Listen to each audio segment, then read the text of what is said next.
ജലീലിന്റെ കഴിഞ്ഞ ദിവസത്തെ ബൈറ്റ് കേട്ട് നോക്കുമ്പോൾ തന്റെ ആഗ്രഹം അതാണ് എന്ന് പറഞ്ഞുകൊണ്ട് അദ്ദേഹം ഒരു മൃദുവായിട്ട് മാറിയിട്ടുണ്ട്. മുൻപ് അങ്ങനെ ആയിരുന്നില്ല. ഞാൻ തെരഞ്ഞെടുപ്പ് രാഷ്ട്രീയത്തിലേക്കേ ഇല്ല, എനിക്ക് മത്സരിക്കേണ്ട, എനിക്ക് പദവി വേണ്ട, സഹയാത്രികനായി തുടരും, എഴുത്തിലും വായനയിലേക്കുമായിട്ട് തന്നെ ശ്രദ്ധ കേന്ദ്രീകരിക്കുകയാണെന്നാണ്. പക്ഷേ ഇപ്പോൾ ഇന്നലത്തെ വാക്കുകൾ തികച്ചും വ്യത്യസ്തമാണല്ലോ, അല്ലേ? തീർച്ചയായും നമുക്കറിയാം, കഴിഞ്ഞ ഒക്ടോബർ 2-ാം തീയതി അദ്ദേഹത്തിൻ്റെ വാർത്താ സമ്മേളനം അന്ന് നമ്മൾ വളാഞ്ചേരി നിന്നാണ് റിപ്പോർട്ട് ചെയ്തത്. അദ്ദേഹം വിളിച്ചു ചേർത്ത വാർത്താ സമ്മേളനം. അതിൽ അദ്ദേഹം വ്യക്തമായിട്ട് പറയുകയാണ്, ഇനി രാഷ്ട്രീയത്തിലേക്കില്ല, ഇനി തെരഞ്ഞെടുപ്പ് രാഷ്ട്രീയത്തിൽ താനില്ല, തനിക്ക് അമേരിക്കയിലേക്ക് പോകാനാണ് ആഗ്രഹം, തൻ്റെ മകൻ അവിടെ സെറ്റിലാണ്, അവിടെ പോകണം, അവിടെ ഇനി വായനയുടെയും എഴുത്തിൻ്റെയും ലോകത്തിലേക്ക് കിടക്കണം. 3 തവണ തവനൂരിൽ ജയിച്ചു കഴിഞ്ഞു, 1 തവണ മന്ത്രിയായി, അങ്ങനെ താൻ നേടാവുന്നതൊക്കെ നേടി എന്നായിരുന്നു അദ്ദേഹത്തിൻ്റെ അന്നത്തെ വാർത്താ സമ്മേളനത്തിന് അന്തസത്ത. പക്ഷേ അദ്ദേഹം തന്നെയാണ് ഇപ്പോൾ ഇനി ഒരു പോരാട്ടത്തിന് കൂടി താൻ തയ്യാറാണെന്ന മെസ്സേജ്, ആ സന്ദേശം തൻ്റെ പ്രവൃത്തികളിലൂടെ കൃത്യമായി നൽകുന്നു. ഇത് കൃത്യമായി നോക്കണം. ലീഗിനെ ഇത്രത്തോളം പ്രതിസന്ധിയിലാക്കാൻ തനിക്ക് മാത്രമേ കഴിയൂ എന്ന് ജലീൽ പറയാതെ പറയുകയാണ് ഈ വിമർശനങ്ങളിലൂടെയൊക്കെ ചെയ്യുന്നത്. അത് LDFോട് ഏറ്റെടുക്കുന്നു, അല്ലെങ്കിൽ LDFിനെ ഈ ലീഗിനെ കടന്നാക്രമിക്കാൻ ജലീലിനേക്കാൾ മൂർച്ചയുള്ള മറ്റൊരു ആയുധമില്ല എന്നുള്ളതൊരു വസ്തുതയാണ്.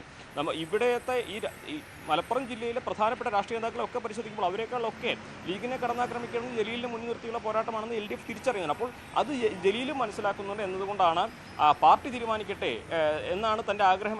മറ്റൊരു കാര്യം കൂടിയുണ്ട്.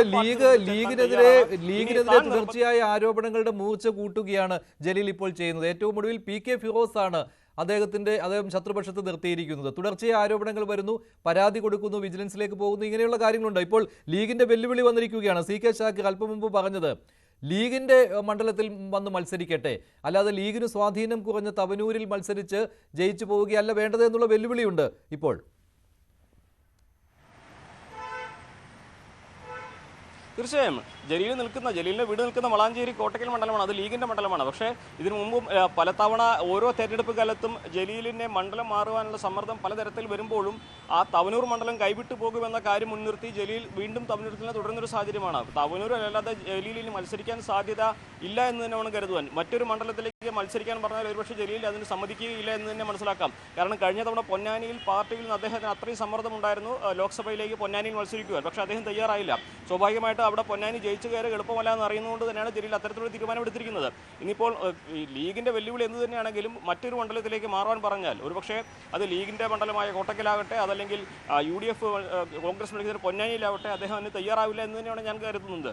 കാരണം തവനൂരാണ് ജലീലിൻ്റെ ഒരു ശക്തി ദുർഗമായിട്ട് ജലീൽ കരുതുന്നത്. ജലീലിൻ്റെ ഓരോ പോക്കറ്റിലും ജലീലിൻ്റെ വോട്ട് ജലീലിന് കൃത്യമായി കണ്ടെത്താൻ കഴിയുന്നുണ്ട്. അവിടെ LDFിൽ നിന്നും LDFിൻ്റെ വോട്ടിന് പുറമെ UDFിൽ നിന്ന് കൃത്യമായ രീതിയിൽ വോട്ട് ജലീലിന് ലഭിക്കുന്ന ചില പോക്കറ്റുകളുണ്ട്.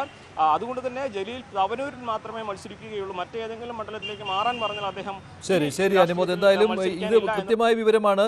KT ജലീൽ തവനൂരിൽ വീണ്ടും മത്സരിക്കും എന്നുള്ളത് തന്നെയാണ്. അദ്ദേഹം വിരമിക്കൽ പ്രഖ്യാപനം വേണ്ടെന്ന് വയ്ക്കുകയാണ്. പാർട്ടിയിൽ നിന്ന് സമ്മർദ്ദം എന്ന രീതിയിലേക്ക് വ്യാഖ്യാനങ്ങൾ കൊണ്ടുവരിക തന്നെയാണ് KT ജലീലിന്റെ ഉദ്ദേശ്യവും. അങ്ങനെ തവനൂരിൽ വീണ്ടും ജനവിധി തേടുവാനുള്ള എല്ലാ സാധ്യതയും തെളിഞ്ഞിരിക്കുകയാണ്.